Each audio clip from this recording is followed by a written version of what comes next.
सभी दुख दूर हुए जब तेरा नाम लिया। अहमेवाश्मेवाग्रे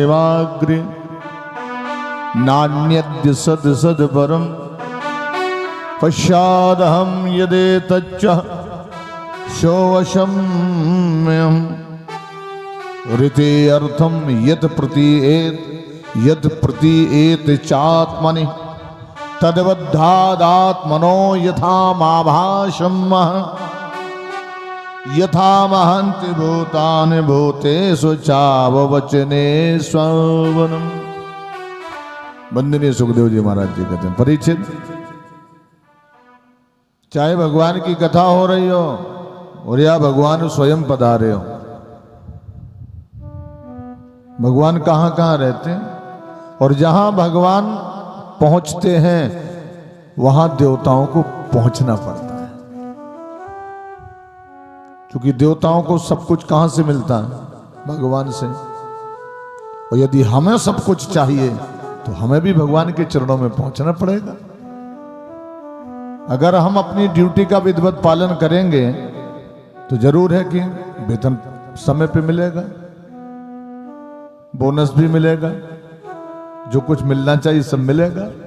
और यदि हमने अपनी ड्यूटी में लापरवाही की तो अब्सेंटी लग जाएगी, वेतन कट जाएगा, और ज्यादा लापरवाही की तो सस्पेंड हो जाएंगे, फिर बहाली में बहुत पापड़ बेलने पड़ेंगे। इसी प्रकार से हमें मानव जीवन मिला है, भगवान के चरणों की अब्सेंटी नहीं होनी चाहिए,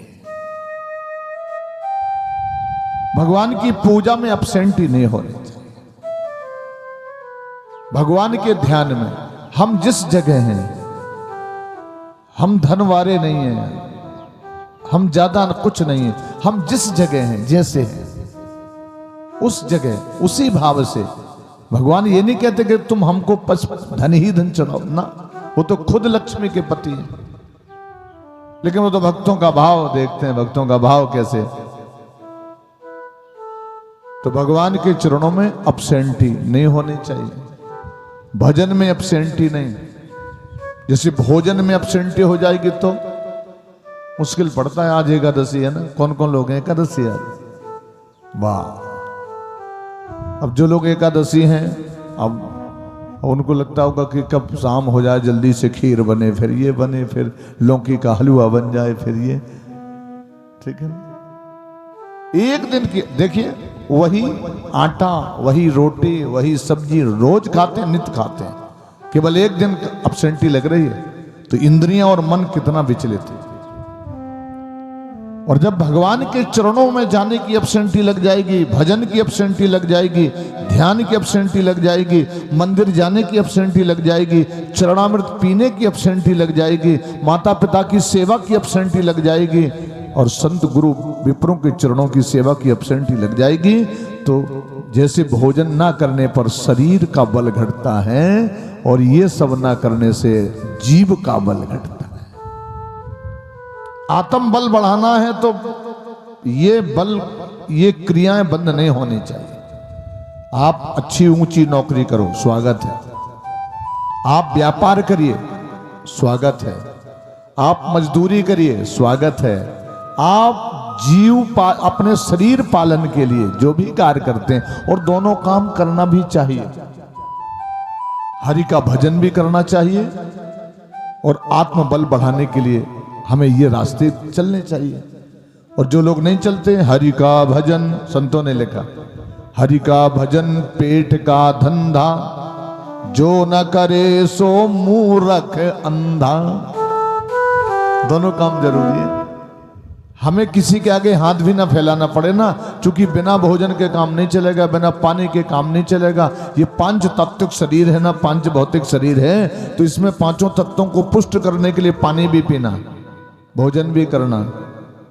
हमें सर्दी गर्मी लगती है, उसकी व्यवस्था करनी नहीं है, एसी तो डीसी की व्यवस्था करनी पड़ेगी, सब व्यवस्थाएं करनी पड़ेगी ना। शरीर की रक्षा करना परम धर्म है, क्योंकि शरीर ये कोई छोटा मोटा शरीर नहीं है। ये जो आपको शरीर मिला है, इसकी बड़ी सुरक्षा करनी है। ये बहुत बड़ी धरोहर दी है भगवान ने। आपको जो लीवर दिया है, आपको जो किडनी दिया, आप जैसा लीवर किडनी 84 लाख योनियों में किसी की नहीं है जैसी आपकी। इतनी कीमत किसी की नहीं है। नर समान नहीं, नर समान नहीं, कबो न देही जीव चराचर याचत ते।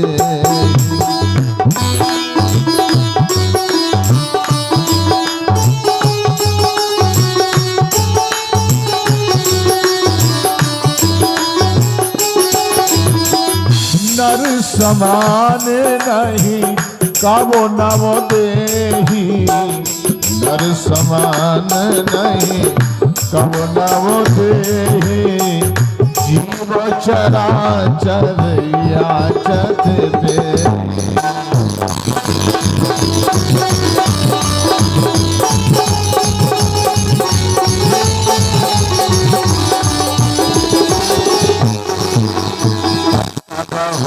करे करुणा नर देही, देत की सोबिन हेतु सने।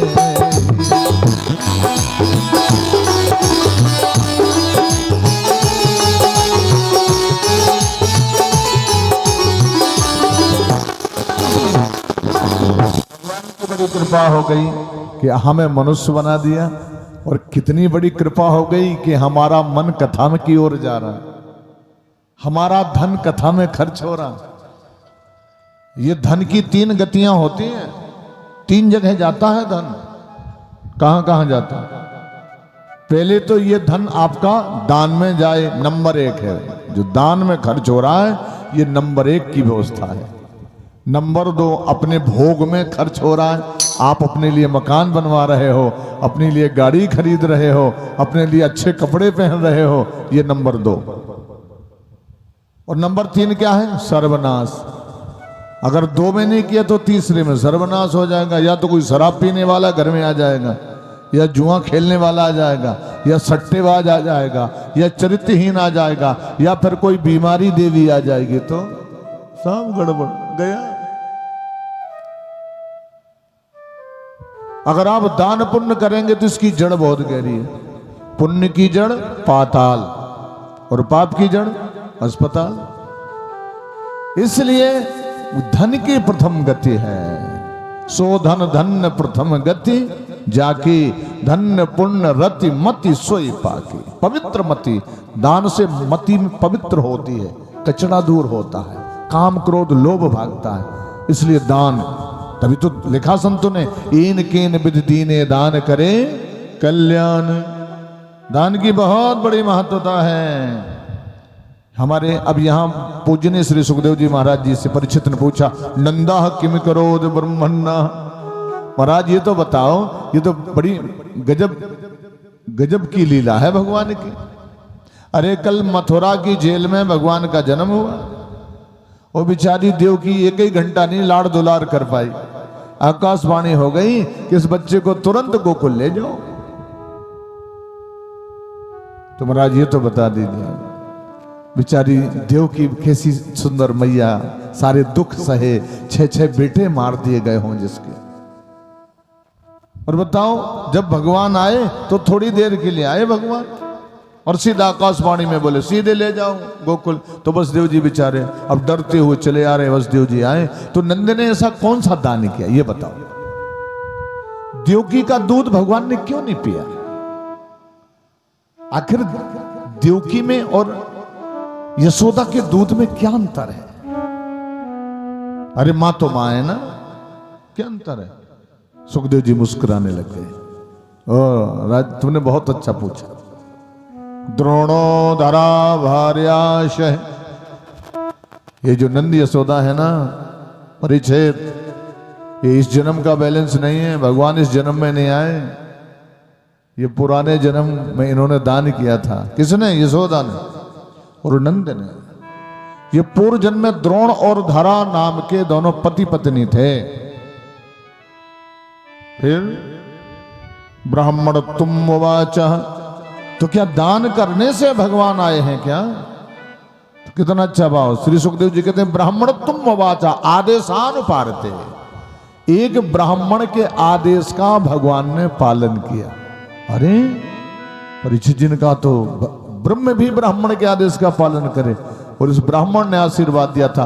ब्राह्मण के दिए हुए आशीर्वाद को भगवान को पूरा करना पड़ता है। जैसे जो प्रतिनिधि कह दे तो जनप्रतिनिधि को वो बात पूरी करनी पड़ेगी। इसी प्रकार से ब्राह्मण यदि आशीर्वाद दे दे तो भगवान को पूरा करना पड़ता है। तो ये नंद और ये द्रोण और धरा थे, पूर्व जन्म में बहुत बड़े व्यापारी थे। इनके पास अपार संपत्ति थी, पता ही नहीं था कितना धन है। और जब ज्यादा धन हो जाए तो क्या करना चाहिए? ज्यादा धन हो जाए ना तो लोभ भी उतना ही ज्यादा बढ़ता है। कौन से धन में लोभ आता है? हर धन में लोभ नहीं आता। जो धन भगवान के चरणों से जुड़ा रहेगा। लक्ष्मी क्यों भगवान के चरण पकड़ती है? वो सोचती है कहीं लोभ मेरे अंदर ना जाए तो मैं भगवान से दूर हो जाऊंगी, इसलिए वो सदा भगवान के ही चरण पकड़ के रहती है। तो जो धन और धन दान, दान में उसकी सार्थकता है। जो धन पाय न दान कियो, जो धनवान होते हुए भी दान से दूर हैं वो ज्यादा दिन धनवान नहीं रहेंगे, उनकी धनवानता जल्दी समाप्त होने वाली है। जो धन पाय न दान कियो, तिनको कहिए न धनी न धनी। बहु होते न कीन्यो परमारथ, उनको कहिए न जनी न जनी। जिनकी न बनी रघुनंदन सो, उनकी कहिए न बनी न बनी। जिनकी भगवान से नहीं बनी वो किसी की नहीं बन सकती।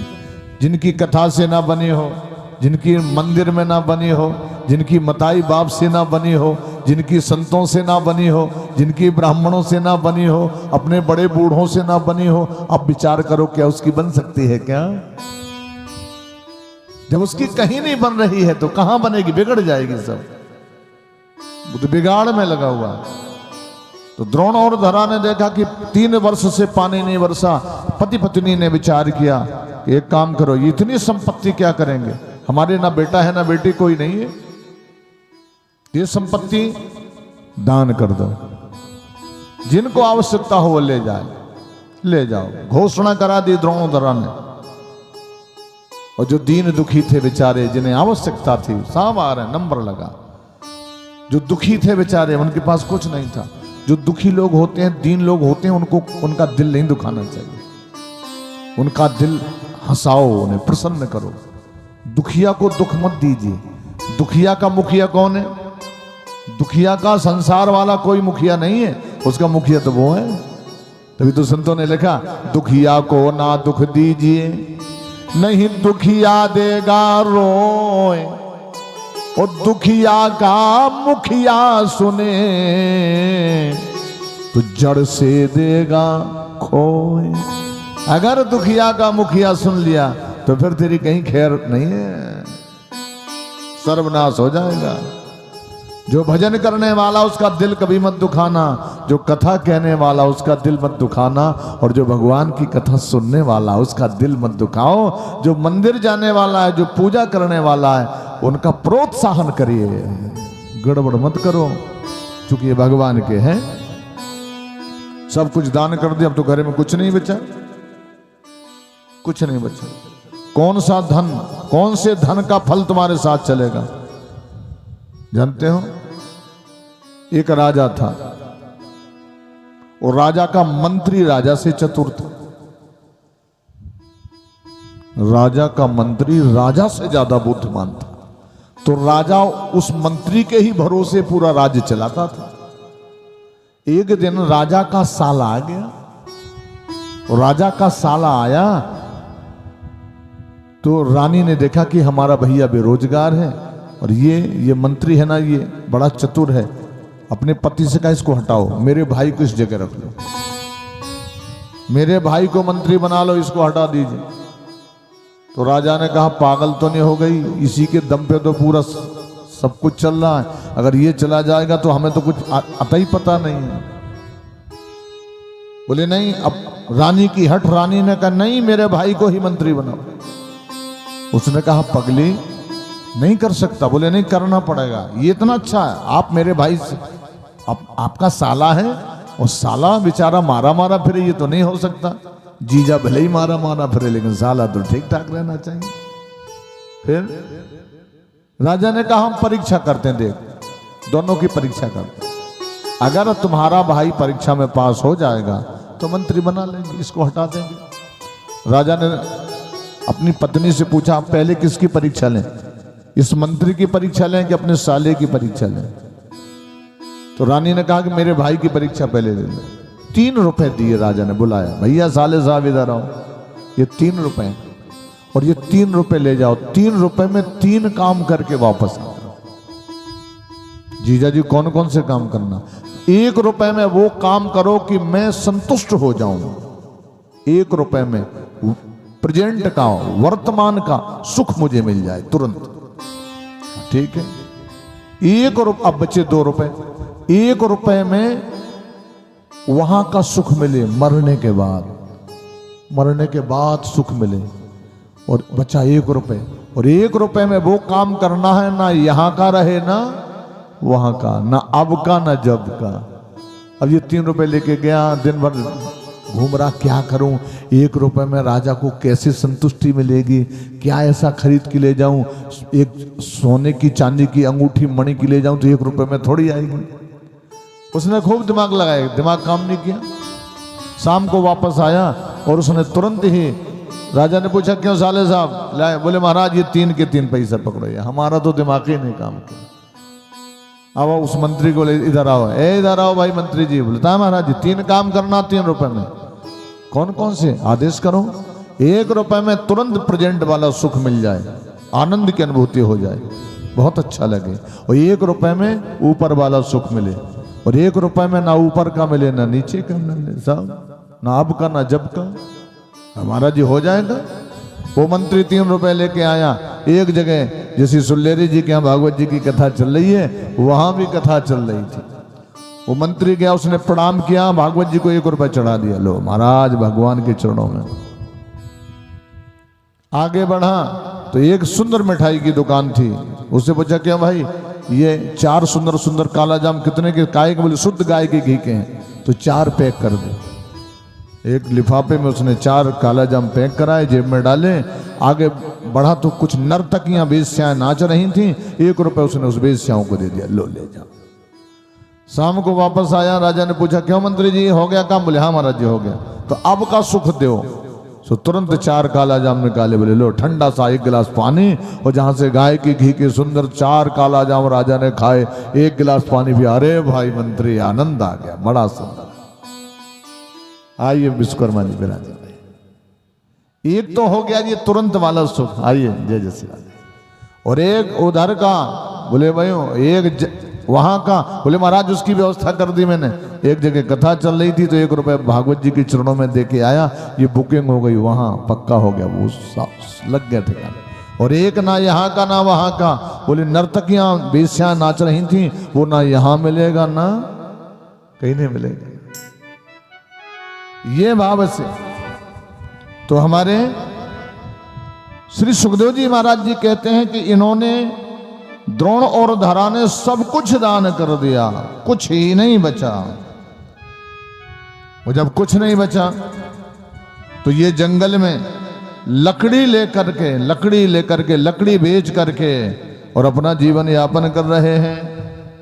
और बस दिल में ये भाव है, मुझे और ना सहारा बिन तेरे। बस जिसके दिल में भगवान का ही भरोसा है, बस वही धन्य।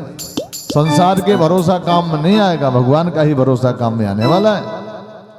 और मुझे और ना सहारा बिन तेरे, आ जाओ सवरिया मेरे।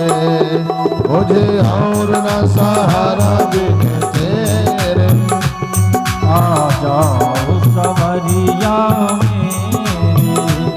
मुझे और न सहारा बिन तेरे, आ जाओ सवरिया मेरे।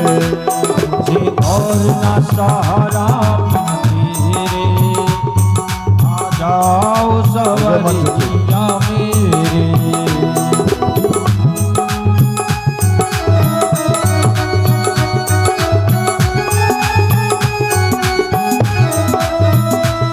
मतलब की ये संसारी, मतलब की ये संसारी, और झूठी है दुनियादारी, झूठी है दुनियादारी। यहाँ कष्ट पे कष्ट घनेरे, यहाँ कष्ट पे कष्ट घनेरे। आ जाओ सवरिया मेरे, मुझे और ना सहारा बिन तेरे, आ जाओ सवरिया मेरे। मुझे और ना सहारा बिन तेरे, आ जाओ सवरिया मेरे।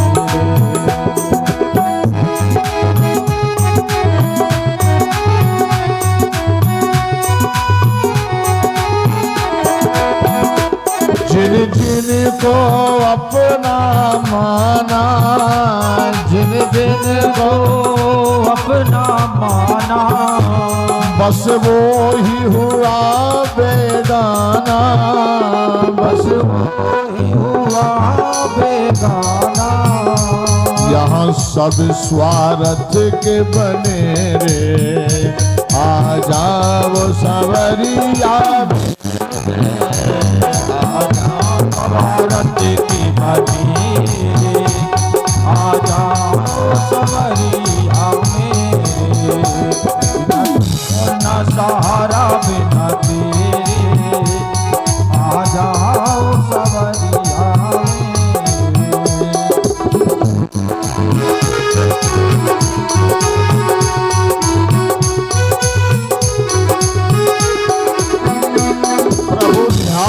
भजन सब कुछ है, प्रभु ध्यान भजन सब कुछ है। उस बिन इस जग में न कुछ है, उस बिन इस जग में न कुछ है। चरणों में अनिल रहे तेरे, चरणों में अनिल रहे तेरे, आ जाओ सवरिया सहारा बिन तेरे, आ जाओ सवरिया मेरे। सहारा बिन तेरे, आ जाओ सवरिया मेरे। आ जाओ सवरिया मेरे। गुरु गुरुत्तमो धाम सत्या सत्य पराक्रमः। एक दिन एक विष्णु शेष नाम के ब्राह्मण 2-3 दिन के भूखे थे, भोजन नहीं मिला। पता लगाते लगाते द्रोण के घर में पधारे। द्रोण तो जंगल में लकड़ी काटने के लिए गए थे, लकड़ी लेने के लिए गए थे, उसी से जीविकापार्जन चल रहा। धरा अकेली घर में थी। सवेरे सवेरे कुंडी खटखटाई, ओ द्रोण जी दरवाजा खोलो। तो धरा ने गेट खोला। भगवान का पूजन पूरा करके धरा जैसी आई और धरा ने देखा एक वृद्ध ब्राह्मण खड़े हैं, चरणों में प्रणाम किया। आइए महाराज जी, बड़ी कृपा की, सवेरे सवेरे दर्शन हो गया आपका, आदेश करो महाराज जी, क्या सेवा करूं? बेटा 3 दिन का भूखा हूं, मुझे भोजन करना, मैं तेरे यहां भोजन करने के लिए आया। अब धरा ने देखा ना तो घर में आटा है, ना दाल है, न घी है, न नमक है, न मिर्चा। ब्राह्मण देवता अपने मुंह से भोजन मांग रहे हैं, कराना परम धर्म है, अब घर में तो कुछ है ही नहीं। बेचारी दौड़ के गई, पास में एक नई आयु का एक बनिया बालक था, वो उसकी बड़ी सी दुकान थी, सारी सामग्री वहां मिलती थी। धरा खड़ी हो गई, बनिया ने देखा, वो दुकानदार बोला क्या बात है देवी, और धरा बड़ी सुंदर थी, बहुत सुंदर। जैसे धन बहुत हो तो धन के दुर्गुण से बचना है। धन में गुण नहीं है, धन में दुर्गुण भी है ना। अगर ज्यादा धन हो जाए तो दुर्गुण से बचना है। इसी प्रकार से ज्यादा सुंदर शरीर हमें मिल जाए तो भी हमें अपने को बचाना है, बचना है। और हम कहां बचेंगे? जहां भगवान की कथा बच रही हो वहां रोज जाएंगे तो बच जाएंगे। अगर भगवान की चर्चा से दूर हो जाएंगे तो फिर हमारा बचना बड़ा खतरनाक हो सकता है। इसलिए जहां भगवान की कृपा हो वहां जाएं। हर प्रकार की विघ्न बाधाओं से भगवान बचाएंगे हमको। द्रौपदी जैसा कोई सुंदर नहीं था, इतनी सुंदर द्रौपदी, लेकिन वो भगवान को अपना सखा मानती थी, अपना सखा, भगवान को सखा बोलती थी द्रौपदी। उस सखा को जरा उल्टा करो, सखा को घुमाओ तो क्या बन जाएगा? जैसे लिखा हमने सखा, तो सखा को पलट दो तो क्या बनेगा? खास। तो द्रौपदी ने भगवान को अपना खास मान लिया तो द्रौपदी सुरक्षित रही। ऐसी सुंदर देवी को भी कई राक्षसों ने निर्वस्त्र करने का प्रयास किया, लेकिन गोविंद ने निर्वस्त्र होने नहीं दिया, बचा दिया। ये भगवत कृपा है। बेचारी वो गई, धरा बनिया से के लिए, भैया एक विप्र देवता आए हैं, हमें आटा दाल घी सब ये उधार दे दे। हमारे पति जब जंगल से लकड़ी काट के आएंगे तो हम सबसे पहले आपको पैसा दे दूंगी। उसने कहा नहीं, तुम्हारे पास इतना धन था लेकिन तुमने इन्हीं ब्राह्मणों में, संतों में, भक्तों में सब बर्बाद कर दिया। तुम्हारे यहाँ आज एक ब्राह्मण आए, कल दो चार आ जाएंगे तो हमारी दुकानें गड़बड़ हो जाएगी, उधार नहीं देंगे। धरा ने कहा मेरा नियम भंग हो जाएगा, भैया दया कर दे, हम वापस कर देंगे पैसा। इसने कहा एक शर्त पर दूंगा। कौन सी शर्त है तेरी? एक शर्त, मैं तेरा स्तन स्पर्श करूंगा तब दे सकता हूं। अच्छा तो देगा तू? हाँ, मुझे तेरा स्पर्श दान में चाहिए। चाकू रखी थी, धरा ने उठाई चाकू, दोनों स्तन काट दिए और इसकी तराजू में रख दिए, ले स्पर्श करते रहना। खून से लथपथ हो गई, घबरा गया। इसने सब सामग्री दे दी और द्रोण धरा को कपड़े दे दिए, अपने स्तन में उसने कपड़े बांध लिए, रुई बांध लिए, लेकिन खून निकल रहा है। कितना दर्द होगा, असहनीय पीड़ा होगी। जब छोटा सा कहीं कोई हाथ छिल जाए तो उसमें कितना दर्द होता। जिसने स्वयं अपने स्तन काट के रख दिए हो, उस मैया का हाल पूछो जरा। लेकिन वो अपने धर्म का पालन करने के लिए उसने अपने दोनों स्तन काट के तराजू पर रख दिए। बनिया घबरा गया और वह बेचारी देवी धरा कपड़ा बांध करके आई, लेकिन फिर भी खून टपक रहा, फिर भी बूंद निकल रही है। उसने छिपाया, अपनी साड़ी ऊपर से डाल रखी है। लो ब्राह्मण देवता, ये आप भोजन बना लेंगे कि मैं बना दूं? नहीं बेटा, हम स्वयं पाकी हैं, अपने हाथ से ही भोजन बना के पाएंगे। उस ब्राह्मण ने अपने हाथ से भोजन बनाए और भोजन बनाने के बाद जब तैयार भोजन हो गया, भगवान को भोग लगाया। ओ धरा, इधर आ बेटा, हमसे प्रसाद ले जाओ। इसने कहा महाराज वो थोड़ा सा ही आपके लिए है, पर्याप्त है, आप पा लीजिए। बोले नहीं नहीं, प्रसाद लेके आओ। अब वो तो धरा डर रही थी कि कहीं खून दिखाई ना पड़ जाए, बूंदा दिखाई ना पड़े, दाग धब्बे दिखाई ना पड़े, तो ये ब्राह्मण भोजन नहीं करेगा। और मैया जब प्रसाद लेती हैं तो अपना आंचल निकाल के, आंचल खोल के ऐसे प्रसाद लेती हैं। और धरा ने जैसे ही आंचल खोला तो कुछ दाग धब्बे खून के दिखाई पड़े। ब्राह्मण का बेटा ये क्या है, ये सब क्या है? झूठ मत बोलना, सत्य बताना। धरा ने कहा महाराज मैं आपके भोजन के लिए एक व्यापारी बनिया के पास गई थी, उसकी मति खराब हो गई थी, उसने ऐसी याचना की तो मैंने अपने स्तन दोनों दान कर दिए आपके भोजन के लिए, तब भी मैं आपको भोजन करा पा रहा। ब्राह्मण ने आशीर्वाद दिया, बेटा द्वापर में भगवान का जन्म चाहे जहां हो, लेकिन दूध तेरा पीने आएंगे, दूध तेरा पिएंगे। वही यशोदा बन गई, वो नंद बन गए। बोलो भक्तवत्सल भगवान की जय। इस भक्ति भाव से, और जहां भगवान आए तो वहां भोलेनाथ तो कैसे रोक सकते हैं? शंकर तो रुक ही नहीं सकते। जहां भगवान की कथा हो वहां शंकर नहीं रुक सकते, जहां भगवान की कथा हो वहां हनुमान जी नहीं रुक सकते।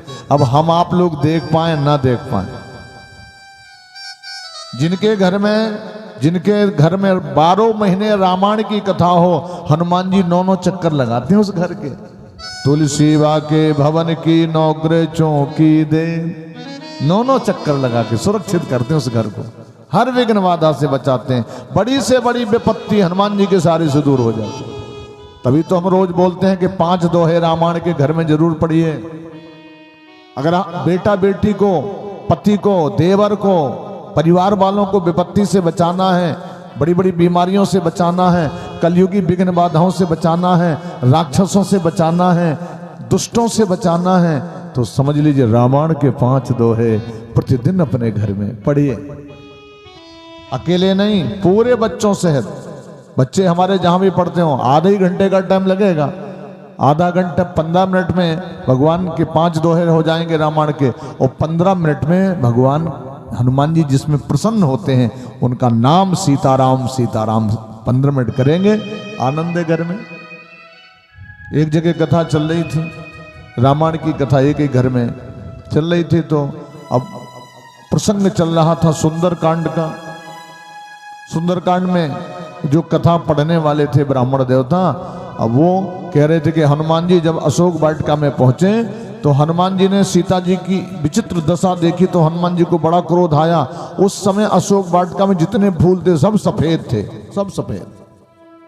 तो हनुमान जी ने कहा, अब चूंकि जब हम रामायण पढ़ते हैं तो हनुमान जी के लिए आसन डाल देते, महाराज जी इसमें विराजो। तो हनुमान जी विराज गए। हनुमान जी ने कहा, जी तो गलत पढ़ रहे हैं भाई, एक बार सुन लिया, 2 बार सुन लिया, और तीसरी बार जैसे विप्रदेव ने कहा कि नहीं वहां के फूल तो सब सफेद थे, तो हनुमान जी सामने खड़े हो गए। तो वो ब्राह्मण डर के हाथ जुड़ के, महाराज बड़ी कृपा की, भले दर्शन हो गए। क्यों गलत क्यों पढ़ रहे हो तुम? पंडित जी ने कहा, महाराज जी मैं तो जो लिखा है वही पढ़ रहा हूं। क्या लिखा है तुम्हारी रामायण में? तुलसी ने ऐसे ही लिखा है कि हमने तो लिखवाया। क्या लिखा?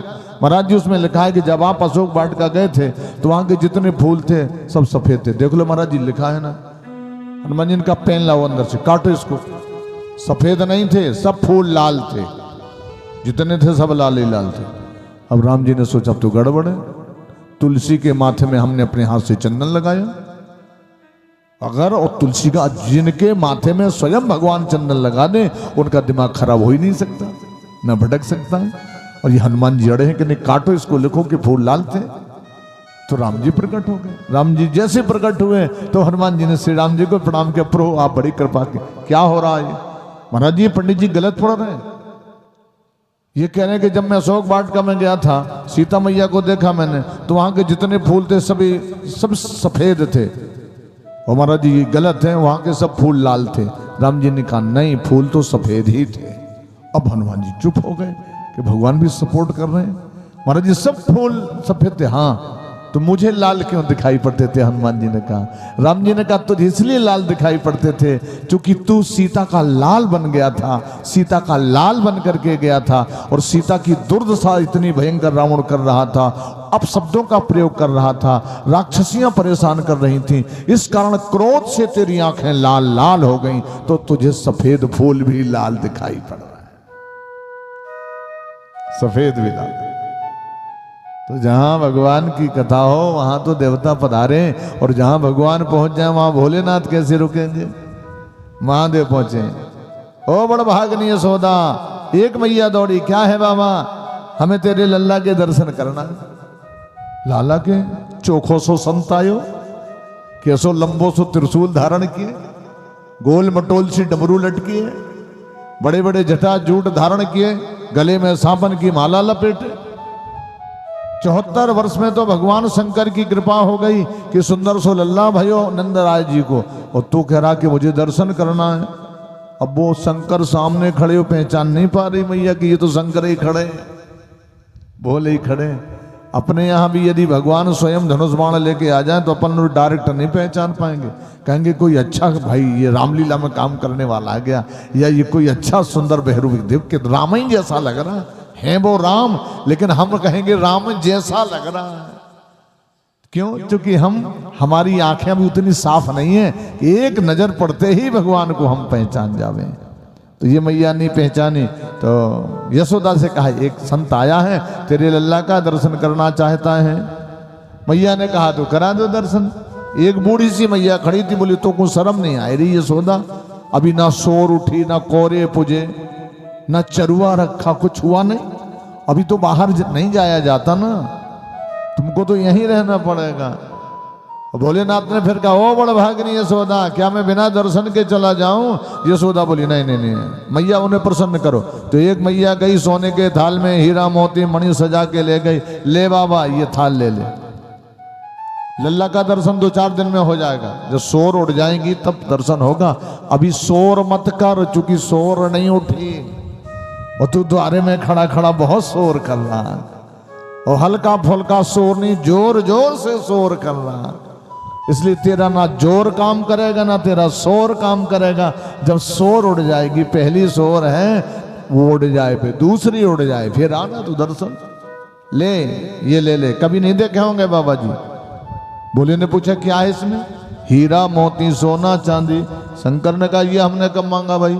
ना चाहिए मुझे हीरा मोती, ना चाहिए तेरी माया, अपने लल्ला के दरस करा दे जिस कारण में आया। मैं तो लाला के दर्शन करने आया हूं। यशोदा ने अंत में दर्शन करा दिया और भगवान दर्शन करके पधारे, दर्शन करके पधारे। यहां कंस को बड़ी टेंशन बढ़ गई जब से वो कन्या बता गई कि तू मुझे क्या मारेगा, तेरा मारने वाला तो ब्रजमंडल में अवतार ले चुका। तो कंस का बीपी बढ़ने लग गया, अपने आप ब्लड प्रेशर बढ़ रहा। कंस ने सभी राक्षसों को इकट्ठा किया। ये 2 दिन तक के बच्चों की हत्या कौन करेगा? अघासुर, बकासुर, तृणासुर, धेनुकासुर, बड़े बड़े दैत्य इकट्ठे हुए हैं। और उनके बीच में एक देवी भी आई है, उस देवी का नाम है पूतना। सबने कहा हम खोज करते हैं, हम अरे घर से निकाल निकाल के मारेंगे, घर से निकाल के मारेंगे। तो कंस ने कहा ये बताओ तुम्हें घर के अंदर जाने कौन देगा भाई? तुम इतने विकराल राक्षस हो, तुम्हें कोई घर के अंदर नहीं जाने देगा। पूतना ने कहा मुझे दे दो ना अनुमति, मैं जाऊंगी, मुझे कौन रोकेगा? अरे मैं तो नारी हूं ना, नारी के वेश में जाऊंगी और आपका काम करके आऊंगी। तो कंस ने कहा तू इतनी कुरूप लग रही कि तुझे कोई अंदर नहीं जाने देगा। काली कलूटी है तू, कितने तेरे नाखून कितने बड़े बड़े, विचित्र तेरा विकराल स्वरूप है, कोई अंदर नहीं जाने देगा।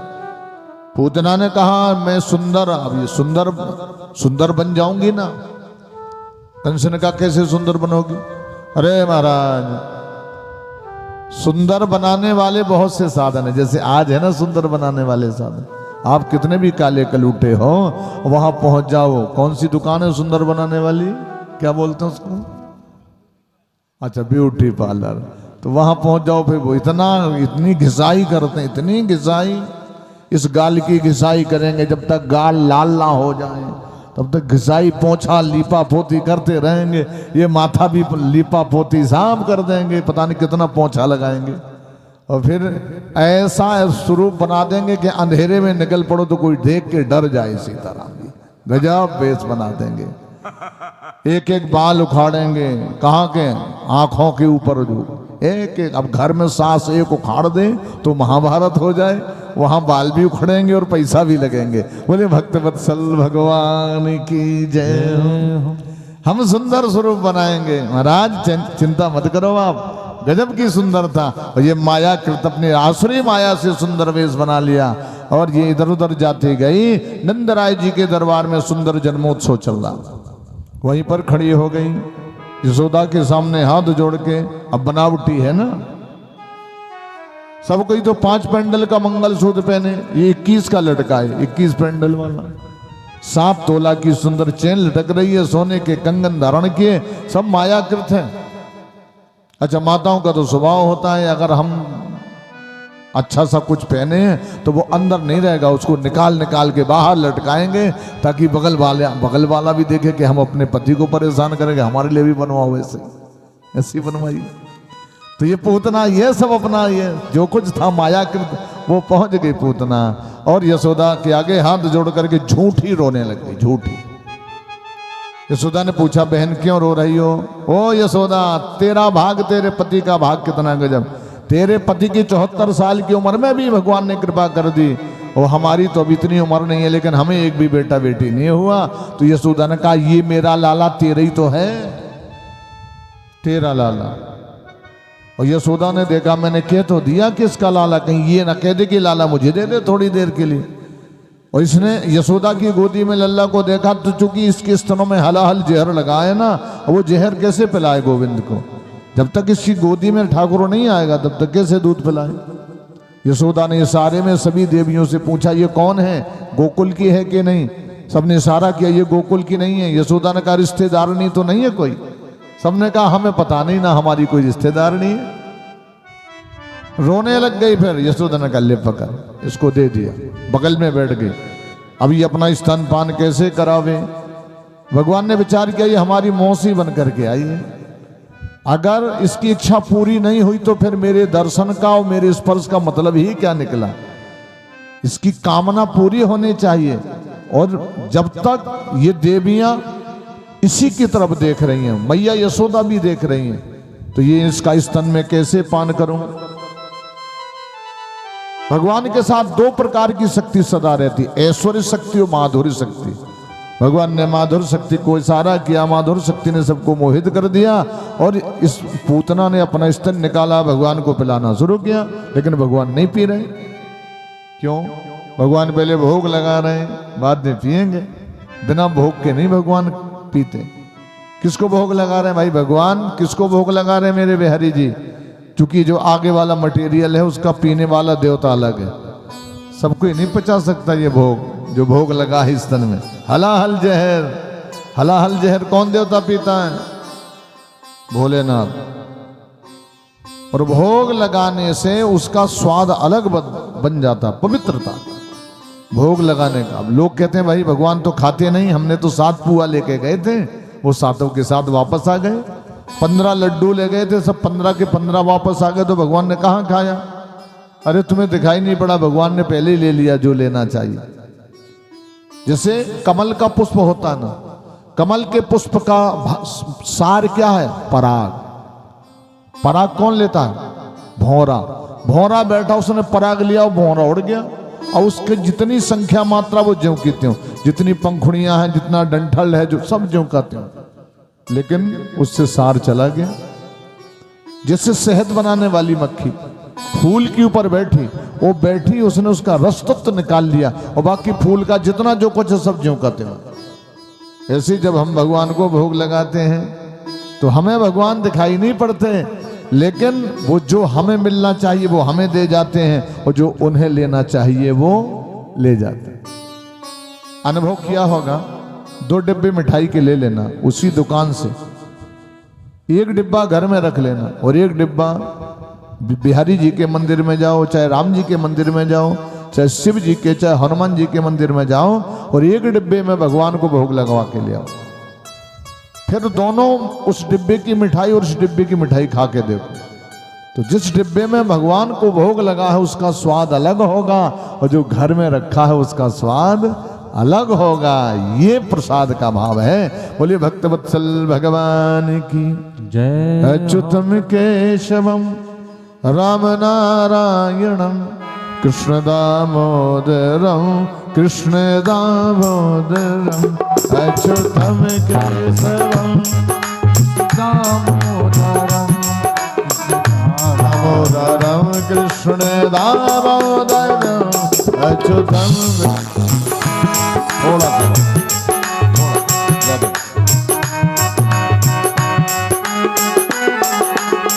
अरे कौन कहता है भगवान आते नहीं? कौन कहता है भगवान आते नहीं? और कौन कहता है भगवान खाते नहीं? कौन कहता है भगवान खाते नहीं? और विदुरानी की भांति खिलाते नहीं, विदुरानी की भांति खिलाते जाते नहीं। अच्युतम केशवम राम नारायणम वासुदेवम हरि।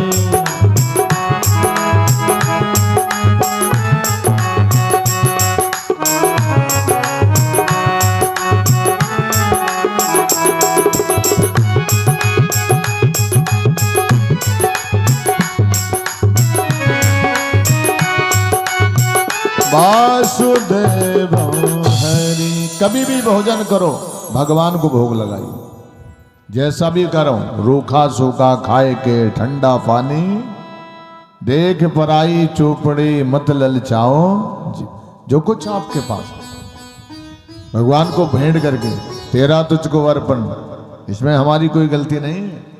तूने जो दिया हम दे रहे, अच्छा देता तो अच्छा देते, और तेरा भी दोष नहीं है। हमने जो बोया है वो, अरे भाई पड़ोसी के खेत में अच्छी फसल है और हमारे खेत में कमजोर फसल है, अरे भाई तो हमने समय से बोनी कराई होती, अच्छा बीज बोया होता, अच्छा हमारी भी अच्छी फसल होती। तो इसमें दोष किसका है? हमारा है।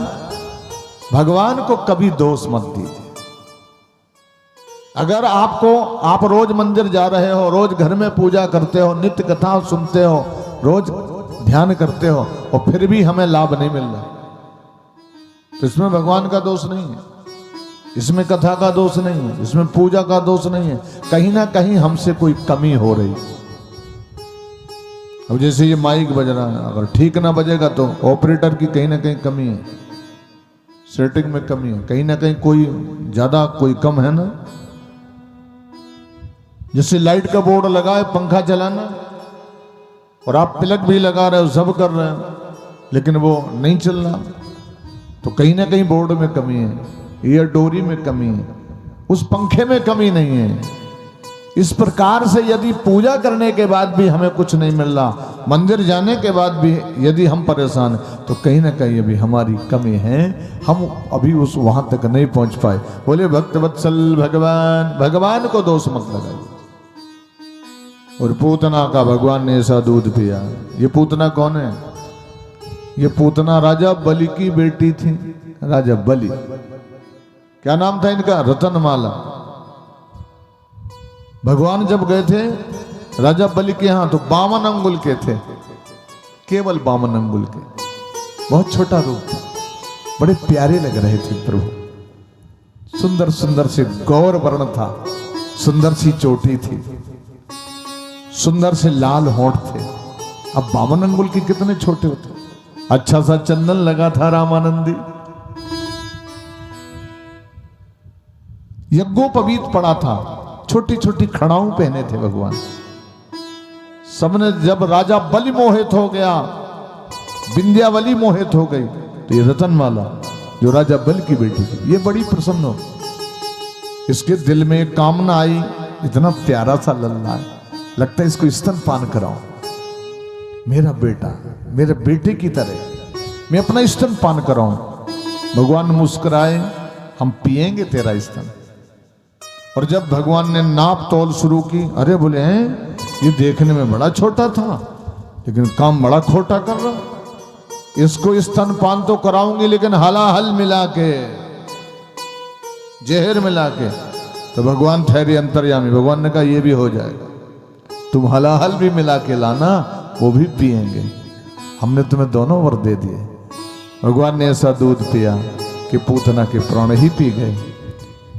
और जब पूतना दोनों पैर पकड़ के भगवान को मुच्चिताम मुच्चिताम, मुझे छोड़ मुझे छोड़, तो भगवान बोले ओ मौसी, एक तो मैं किसी को पकड़ता नहीं हूं, और मैं तुझे कैसे छोड़ दूं, तू तो मेरा पांव पकड़ रही है ना, और जो मेरा पांव पकड़ता है उसे तो मैं अपने गांव भेज देता हूं, पहले अपने गांव में।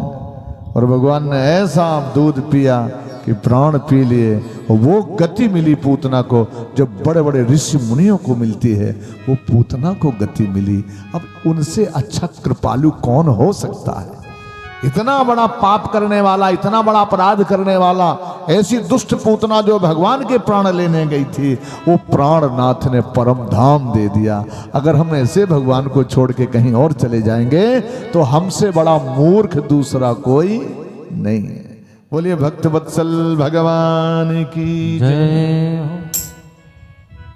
यहाँ भगवान देखा नंद बाबा जी ने जब वो पूतना मर गई तो उसके शरीर को जलाया, उसमें खुशबू निकली। एक तृणावर्त नाम का दैत्य आया, वो भगवान को उड़ा के ले गया। तो भगवान ने पत्थर पर पटक करके उसकी मृत्यु कर दी, उसको भी परम धाम दे दिया। नंद बाबा यशोदा बैठ के विचार करते हैं, गोकुल में रहने का धर्म नहीं बचा, कंस की नीयत खराब हो गई हमारे बेटे के ऊपर। ये रोज नए नए दैत्यों को भेजता है, कहीं ना कहीं है तो हमारा छोटा बेटा। लेकिन बाबा शंकर की पूजा तुमने इतनी की है कि भोलेनाथ बचा लेते हैं तेरे लल्ला को। अब गोकुल में नहीं रहना, कहाँ रहेंगे? गोकुल में क्यों नहीं रहना? अच्छा, गोकुल में भगवान रह भी नहीं सकते ना। गोकुल का मतलब जानते हो? जरा अर्थ करो गोकुल का। गो माने इंद्रियां, कुल माने परिवार। गो गोचर, भगवान इंद्रियों में रह ही नहीं सकती। इंद्रियातीत है भगवान, इंद्रियों से परे है भगवान, मन से परे है भगवान। कैसे रहेंगे गोकुल में? गो गोचर जहीं लग मन जाई, सो सब माया जानहु भाई। गो गोचर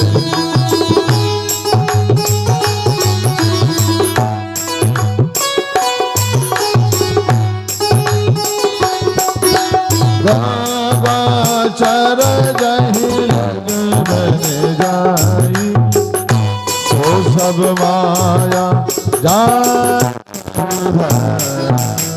भगवान कहाँ रहेंगे? एक अर्थ है गोकुल में नहीं रह सकते भगवान, क्योंकि ये माया का मन हमारा कहाँ तक जाता है? विचार करो अपने मन। तुम्हारा मन वहीं तक जाएगा जहां तक माया का पावर है, माया का पावर। उसके आगे मन नहीं जा सकता। मन को भेजने के लिए मनन करना पड़ेगा, मन को शुद्ध करना पड़ेगा। मनन शक्ति, अपने मन की मनन शक्ति बढ़ाएंगे हम, तब ये मन मनमोहन के चरणों में लगेगा। जब तक इसकी मनन शक्ति नहीं बढ़ाएंगे तो ये वहां तक नहीं जाएगा, ये भगवान की कथा में नहीं जाएगा, ये भजन में नहीं जाएगा। अगर तन जाएगा, तन के साथ मन की मजबूरी है, और तन लेकर के आप मन को साथ में लेके जा रहे हो। अगर आपकी मनन शक्ति कमजोर है, चिंतन कमजोर है, तो मन आपको कथा नहीं सुनने देगा, मन भजन नहीं करने देगा, मन चिंतन नहीं करने देगा, मन भटकाएगा, इतने कई प्रकार के रास्ते दिखाएगा।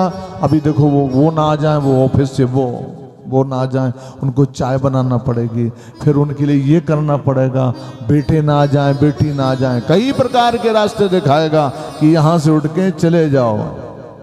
मनन शक्ति कमजोर होने की। तो हमारी भगवान कहाँ रहेंगे? श्रीधाम वृंदावन में। क्यों? अब वृंदावन, वृंदावन माने जानते हो? तुलसी का वन, तुलसी का वन। तुलसी भगवान को बहुत पसंद है।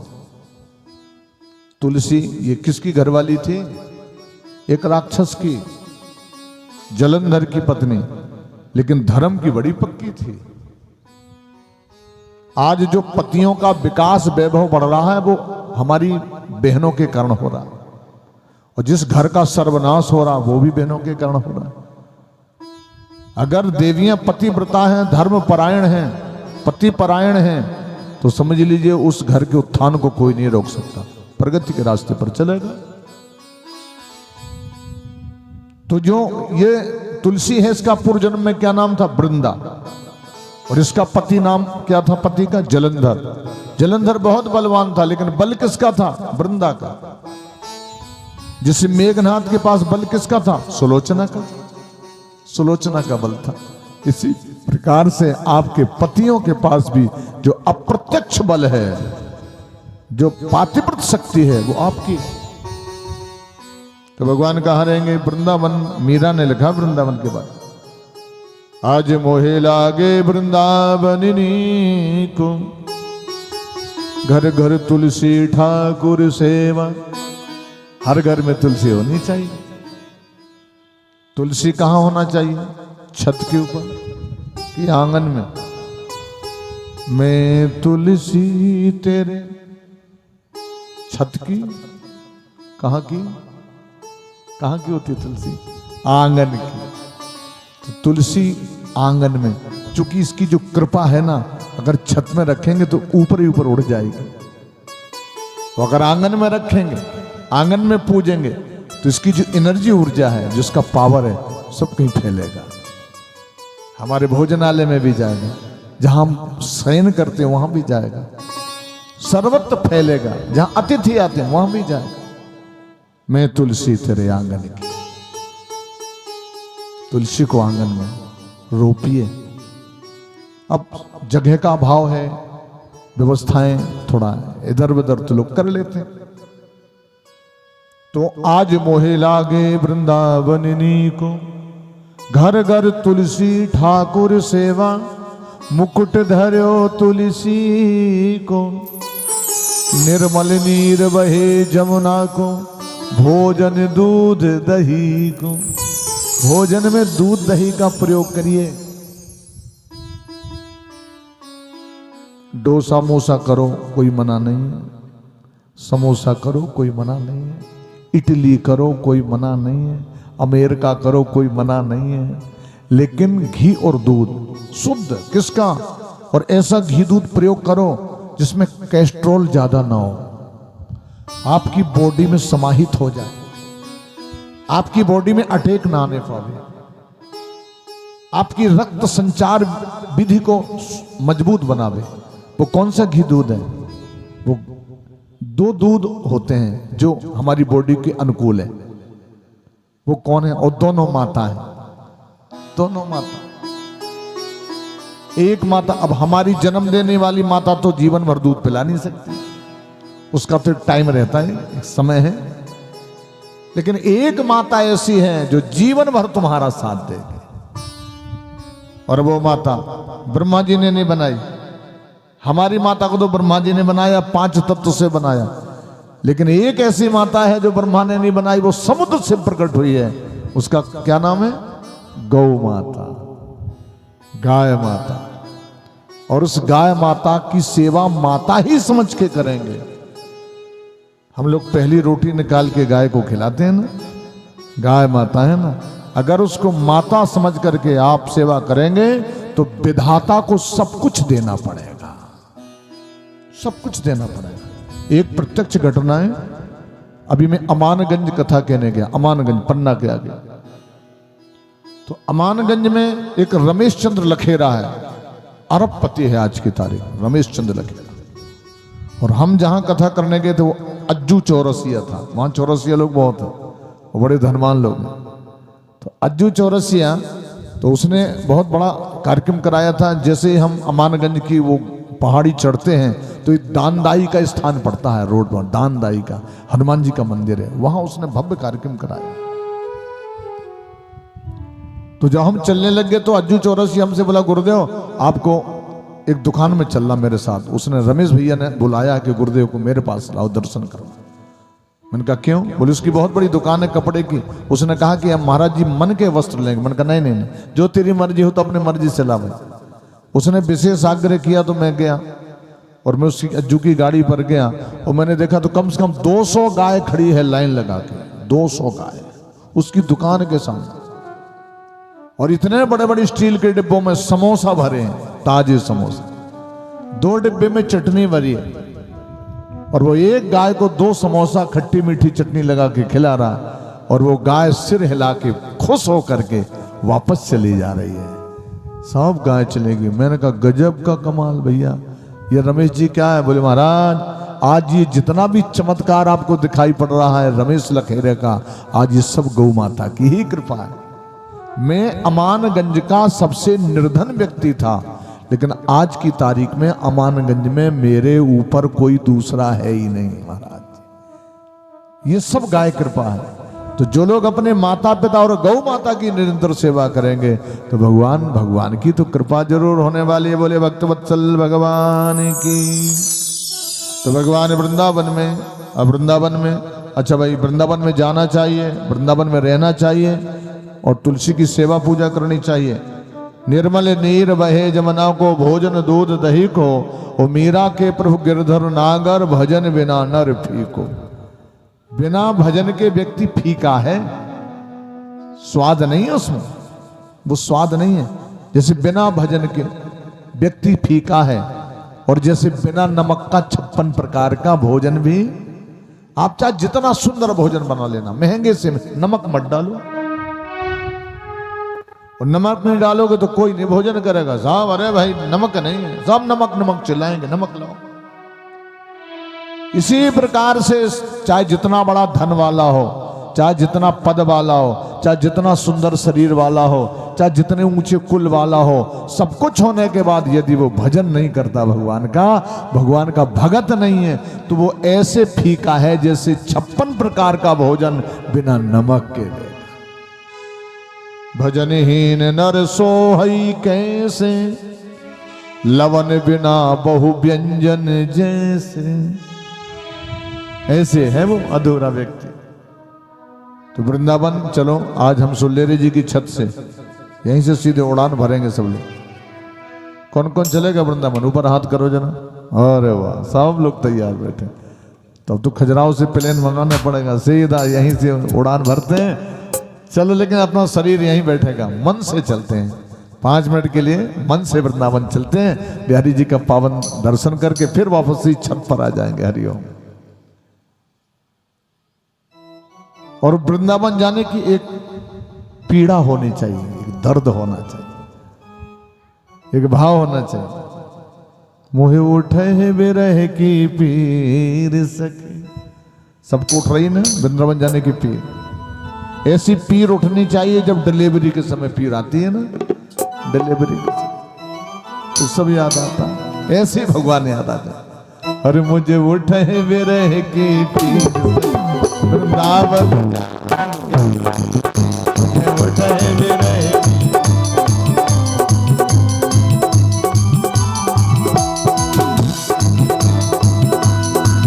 मुझे उठे विरह की पीर सखी, वृंदावन जाऊंगी विरह की पीर। बहुत सुंदर। वृंदावन जाऊंगी, वृंदावन जाऊंगी सखी, बरसाने जाऊंगी। वृंदावन जाऊंगी सखी, बरसाऊंगी। भाई देखिए, बहुत सुंदर। देखो, एक लोग तैयार हुए वृंदावन जाने के, ये पहुंच रहे हैं।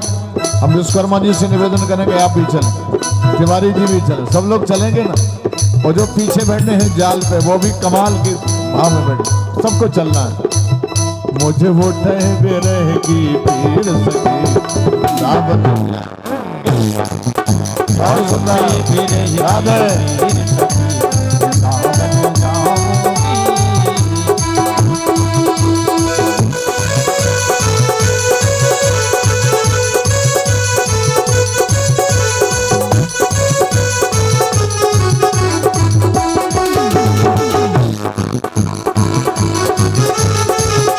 अरे भाई जितेन, तू भी चलना। तू क्या करेगा अकेला रह? जा रहे हैं वो सब चल रहे हैं साथ में।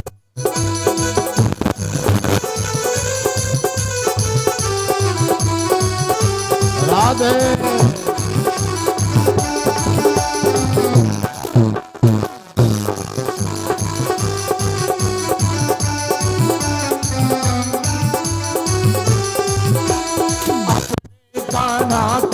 सखी दीवानी हो गई, कान्हा की सखी दीवानी हो गई।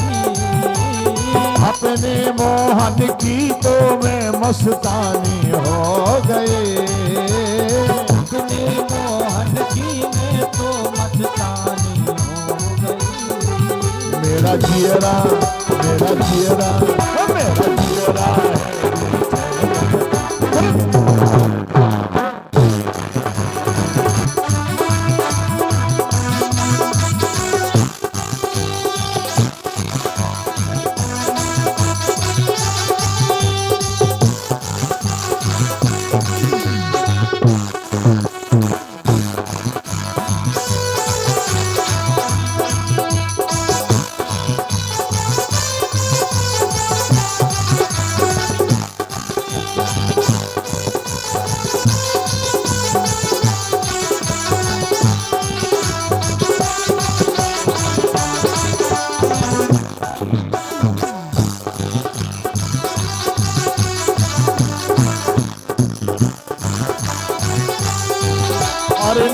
पूरन नींद चुराई में बेचैन हो गए। चुराए में बेचैन हो गई। मेरी प्यास बुढ़ाई में तो भूखी रह गए। प्यास बुढ़ाई में तो भूखी रह गई। ओ मेरे दिल में समायो श्याम सखिए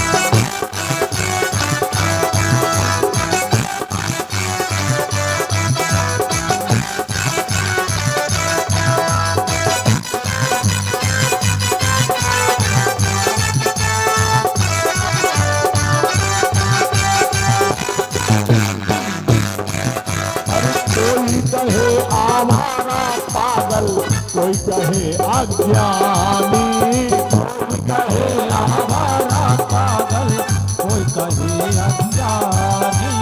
दुनिया वाले क्या जाने ये हैं प्रेम कहानी। दुनिया वाले क्या जाने मेरी प्रेम कहानी। रोम रोम अब मेरा रोम रोम बेचैन सखी वृंदावन।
इस प्रकार से भगवान ने, अब बाबा ने देखा, नंद बाबा ने कहा बेटा एक काम करो, अपने पास 9 लाख गौधन है, छोटी छोटी सी बच्चियां, छोटे छोटे से बछड़े हैं ना, अब इनकी सेवा करो तुम।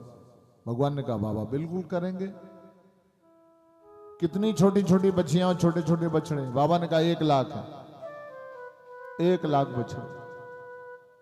कल से बेटा तुम्हें जमुना के किनारे ले जाना, और तुम्हारे जितने सखा हैं, श्री दामा, मनसुख, श्री वत्स, मधुमंगल, मधुकेतु, ये सभी को ले जा करके, सब लोग मिलजुल करके वहीं, वो अपने ले जाएंगे, तुम अपने ले जाओ। भगवान ने कहा ठीक है बाबा। नंदराय जी गए और 2 छोटी छोटी सी पनैया भगवान के लिए बनवा के लाए, छोटी सी पनैया, एक छतरी। भगवान ने कहा बाबा ये क्या है? भैया तेरे लिए लल्ला, ये पनैया है ना, तू पहन करके जाएगा। कांटे पड़े होंगे जंगल में, झाड़ी में जाएगा, इधर उधर जाएगा, यमुना किनारे जाएगा, और तू, तेरे चरण बड़े कोमल हैं, कहीं कोई कांटा लग जाएगा तो तेरी माँ परेशान हो जाएगी, मैं परेशान हो। भगवान ने कहा बाबा ये बताओ, मुझे पनैया बनवा के लाए हो और मुझे बछड़े कितने चराना? तो बाबा ने कहा 1 लाख। तो बोले एक काम करो ना, 4 लाख पनैया और बनवा के लाओ। ये किसके लिए? एक बछड़े के 4 पांव होते हैं ना, और 1 लाख बछड़े, तो जब बछड़े बेचारे पैदल जाएंगे और मैं पनैया पहन के सेवा करूं, या बछड़े पनैया पहनेंगे तो मैं पहनूंगा, वो पैदल रहेंगे तो मैं रहूंगा। भगवान ने बिना जूता चप्पल के ही गौ सेवा किया। इतना प्रेम करते हैं गाय, इतना स्नेह करते हैं। गाय को बचाने के लिए भगवान वैकुंठ से आते हैं। विप्रोधेन सुर संत हित गाय इतनी प्रिय है भगवान को। अगर हम भगवान के हैं, समझ लेना, अगर हम राम के हैं, हम कृष्ण के हैं, हम शिव के हैं, तो जितनी भगवान को जब गाय प्यारी है तो हमको भी गाय प्यारी होनी कि नहीं होनी चाहिए। अगर राम जी से प्रेम करते हो, कृष्ण से प्रेम करते हो, शिव से प्रेम करते हो, हमारे देवताओं से प्रेम करते हो, तो हमारे देवता गाय से बहुत प्रेम करते हैं। तो हमें भी गाय से प्रेम करना। अब कई जगह हम बोलते हैं भैया कम से कम एक गाय तो अपने घर में रखिए। गाय की गोबर की आवश्यकता पड़ती है, गाय की मूत्र की आवश्यकता पड़ती है, गाय की घी के, दूध की, दही की, ये सब कुछ ये रसायन है सब कुछ, इसका प्रयोग करो। महाराज जी क्या करें, हमारे पास जगह नहीं है। अब गाय के लिए जो हमारी देवियां हैं, घर की पत्नियां हैं, वो गोबर नहीं उठाना चाहती, वो एक बार धोखे में उठा लेती तो शैम्पू से 3 बार हाथ धोती हैं लोग। गाय का गोबर नहीं छूता, बड़ी समस्या। महाराज जी नौकर नहीं है जो गाय की सेवा करे, कौन सानी बनाएगा, कौन पानी पिलाएगा, फिर कौन, कई बहाने। और कुत्ते घर में 2-2 लाख के कुत्ते पले, बड़े बड़े कुत्ते पले, और कुत्तों को 2-2 नौकर लगे, दिन में घुमाने वाला अलग, रात में घुमाने वाला अलग, उसको उल्टा सीधा जो खाना पीना उसकी व्यवस्था अलग। तो कुत्ते पालने के लिए जगह है, कुत्ते पालने के लिए नौकर हैं, कुत्ते के लिए सारी व्यवस्थाएं हैं, और एक बोर्ड भी लगा, सावधान कुत्तों से सावधान। जैसे सब इस घर में कुत्ते ही कुत्ते रह रहे हैं, कुत्तों से सावधान, ये बोर्ड ऊपर चलेगा। इस भाव से भगवान ने, अगर हम कृष्ण प्रेमी हैं, अगर हम भागवत प्रेमी हैं, देखो भगवान गाय से कितना स्नेह करते हैं, वैकुंठ से आए हैं गाय को बचाने के लिए। अगर हम भगवान के भक्त हैं तो हमें गाय पहले वरीयता देनी चाहिए, गाय बचाओ।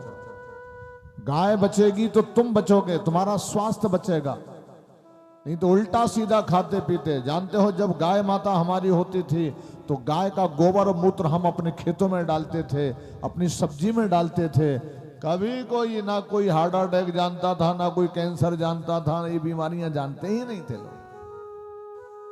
इतना सुदृढ़ शरीर रहता था हमारा। अब तो बुखार आ जाए तो बिना पैरासीटामोल के बुखार नहीं उतरता। इतना गजब कमाल है, इतनी व्याधियों ने घेर रखा हमको। तो गाय बचाना है। गोविंद ने गौ सेवा किया बिना जूता चप्पल पहने। भगवान ने अपने सखाओं से कहा भैया ये तो बताओ, ओ मनसुख इधर आ, तू ए मधुमंगल इधर आ। क्यों रे, तेरी तो एक एक हड्डी दिखाई पड़ती है, इतनी सारी गौ सेवा, इतनी सारी गौएं, और ये सब कहाँ जाता, घी दूध दही कहाँ जाता। ओ भैया मत पूछ।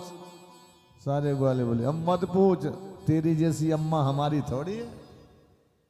क्यों ना, तेरे जैसे बाबा हमारे पिता हैं। तू तो बड़ा भाग्यशाली है लाला कि तेरे यशोदा जैसी मैया और नंद जैसो बाबा तू को मिलो। जी भर के माखन खवावे, जी भर की मिश्री खवावे, दूध खवावे, दही जो मर्जी हो तेरी जी भर के तू को खावे को मिले। और हम तो भैया तुम्हारा कहां जाता है, अब मत पूछो लाला।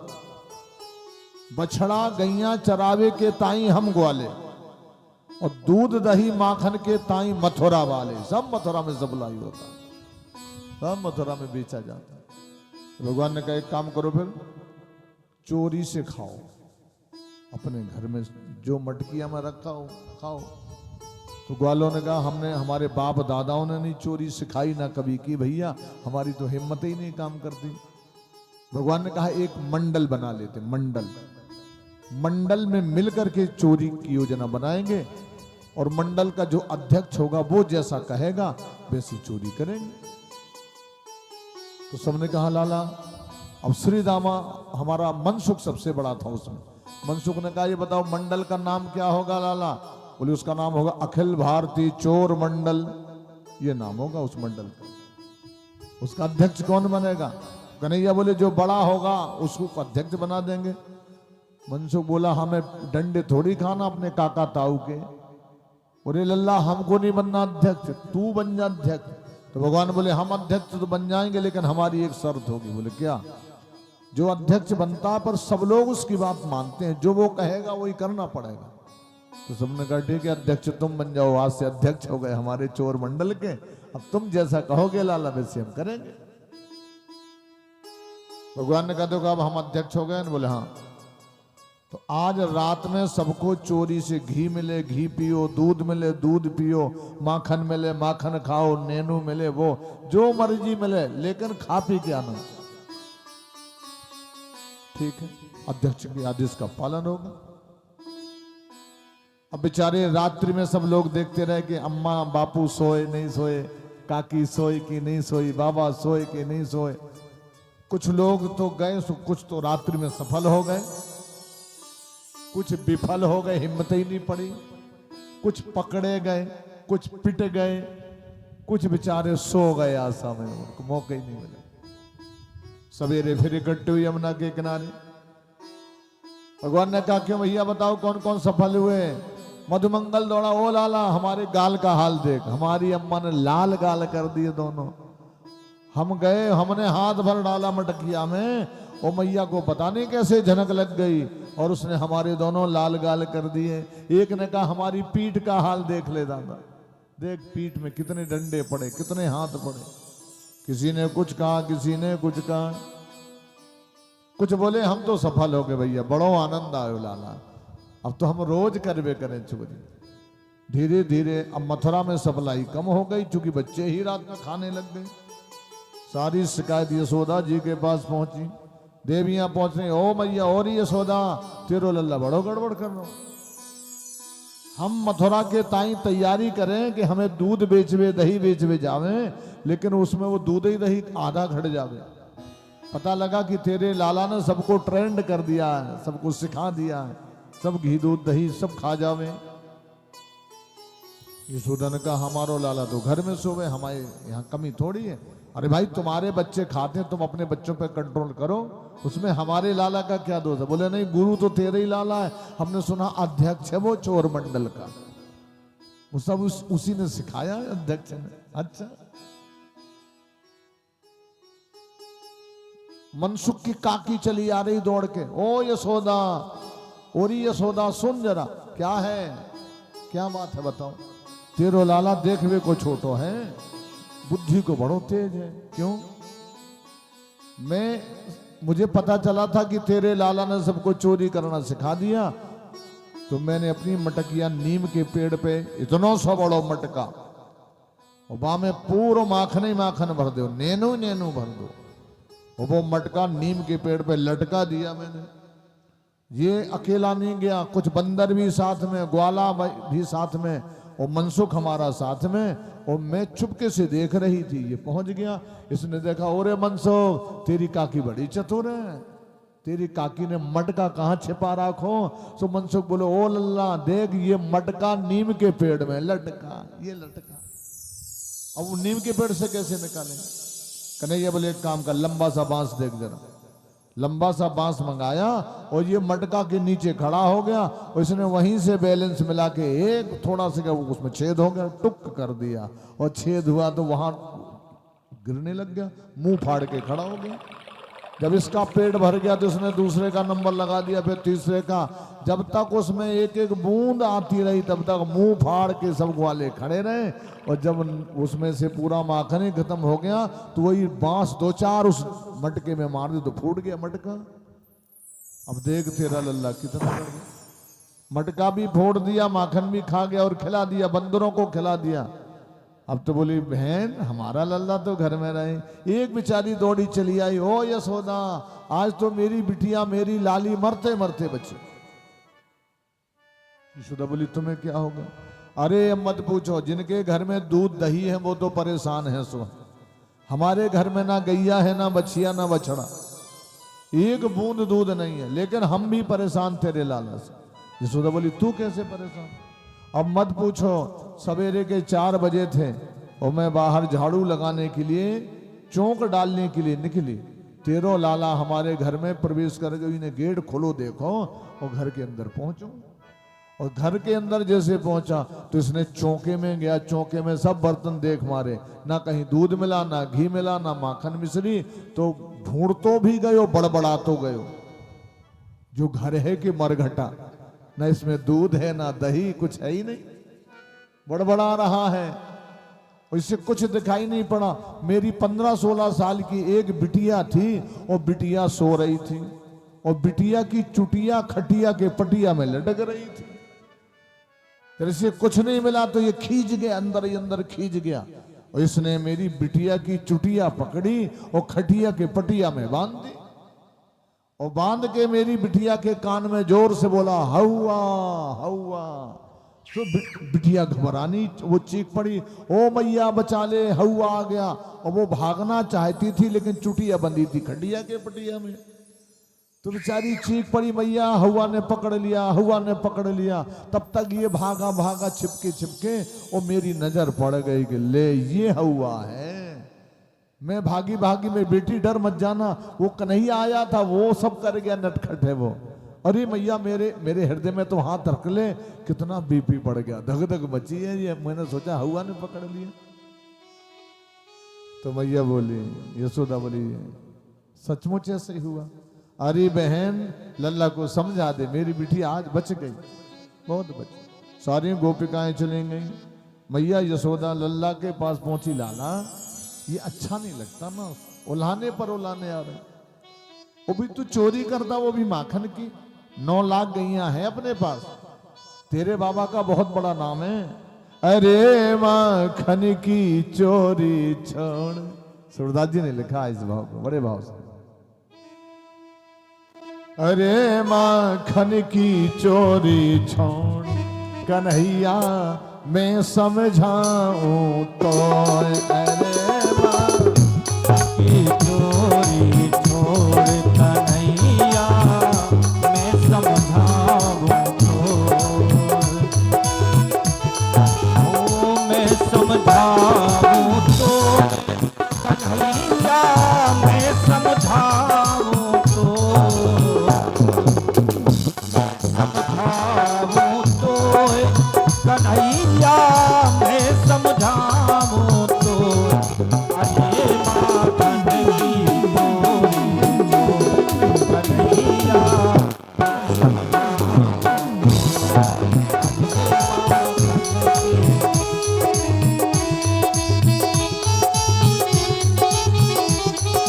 और 9 लाख गैया नंद बाबा घर, नित्य नयो माखन हो। नंद बाबा घर नवनित माखन हो। और बड़ो नाम है नंद बाबा को, बड़ो नाम है नंद बाबा को। हंसी हमारी हो। अरे माखन की चोरी छोड़ कन्हैया मैं समझाऊं।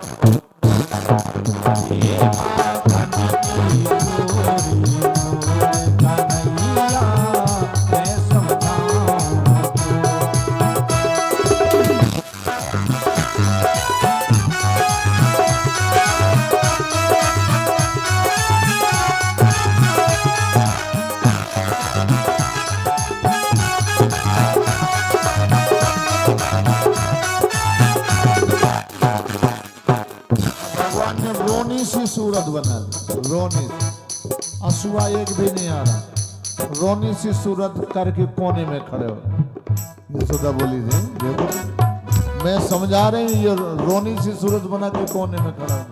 ओ लाला इधर, तेरी सगाई की चर्चा बरसाने में हो रही है। जो आने वाली बहू है वो हल्दी जैसी गांठ है, गोरी नारी, और तू है क्योला जैसी गांठ। अब ये संबंध हो रहा, और बहू को पता चल जाएगा कि होने वाला पति चोर है, तो सगाई न गड़बड़ हो जाए, इसलिए ये चोरी बंद कर दी। माँ सोचती है कैसे तो माने बेटा मेरा। बरसाने भाई तेरी सगाई, निक नई चर्चा हो।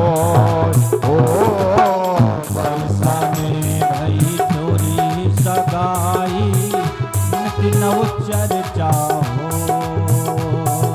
और बड़े घरन की राज दुलारी, ओ बड़े घरन की राज दुलारी। नाव धरेगी चोरी छोड़ कन्हैया मैं समझाऊं। ये माखन की चोरी छोड़ कन्हैया मैं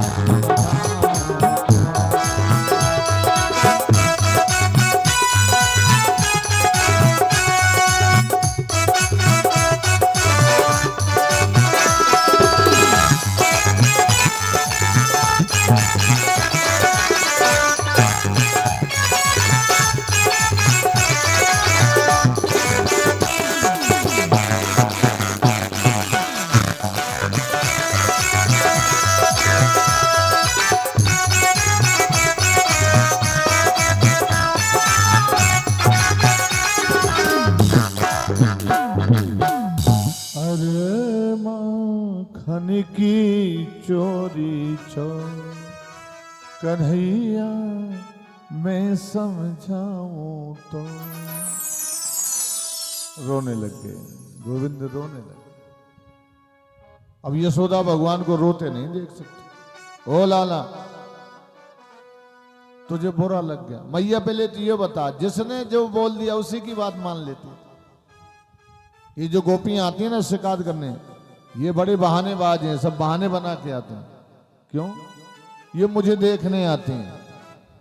यशोदा बोली हाँ तू बहुत गोरा नारा सुंदर है ना, कालो सो कलूटो तुझे देखने आवे।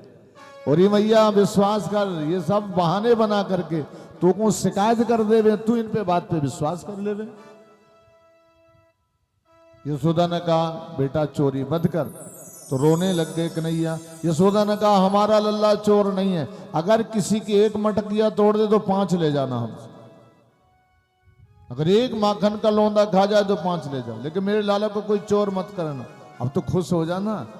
और भगवान सो गए, भगवान सो गए। और जैसी सवेरे जगे, भगवान जगे सवेरे तो सुंदर गाय के घी की कढ़िया चढ़ी है, 56 प्रकार का विधान बन रहा। पूड़ी भी बन रही, पपड़िया भी बन रही, खीर भी बन रही है, सब कुछ बढ़िया सुंदर सुंदर मेवा मिष्ठान डाल डाल के बन रहा। जब शुद्ध गाय की घी की करैया चढ़ती थी पहले, तो पूरे मोहल्ले में पता चल जाए कि कहीं करैया चढ़ी है। अब तो बगलई में चढ़ी रही, पता ही नहीं चलता। गाय के घी में वो पावर है। तो भगवान जागे, और भगवान सो करके जागे तो यशोदा चौका में सुंदर सुंदर व्यंजन बना रही थी, भोजन बना रही। कन्हैया पहुंचे, ओरी मैया आज तो तू आज ये क्या बना रही है, कितना बना रखा है ये सब बनाने में, ये सब क्या है?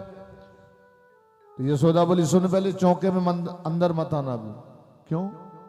ये जय जय के ताई बना रहे हैं, जय जय होना, भगवान की जय जय करना, उसकी पूजा के लिए बना रहे। अब भगवान ने मन में कहा हमसे बड़ा जय जय कौन हो गया, हम तो सबसे बड़े जय जय।